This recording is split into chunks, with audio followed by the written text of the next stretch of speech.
Janë ndarë rrugët me Sulejman Starovës dhe Partizanit. Presidenti të kuqve Gazmendemi, pas një takimi kok më kok me trajnerin, ka vendosur ta shkarkojë 60 vjeçarin nga posti të cilin e mbante që në fillim të muajit qershor.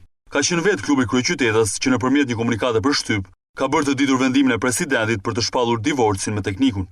Megjithatë, Sulejman Starova nuk do të largohet përfundimisht nga të kuqt, por do të mbulojë rolin e këshilltarit të presidentit. Në të njëjtën kohë, Partizani ka konfirmuar edhe pasuesin e Starovës në stolin e skuadrës.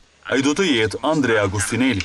Italiani ka një CV të pasur si lojtar, por më kryesore si trajner, ku në vitin 2003 ka drejtuar Napolin, por edhe një sër skuadrësh në Serie B italiane si Triestinën, Crotonen apo Varezën. Prezantimi 58 vjeçarit nga Ancona është programuar për në datën 4 janar në ambientet e klubit.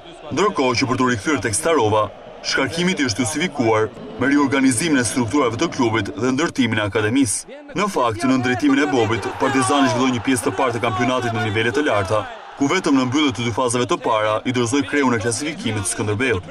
Ndoshta disfadën e sitën përmbyllëse ndaj Teutës mund të ketë ndikuar edhe më shumë në vendimin e presidentit të 15 kampionëve të Shqipërisë për ta larguar teknikun 60 vjeçar nga stoli i skuadrës.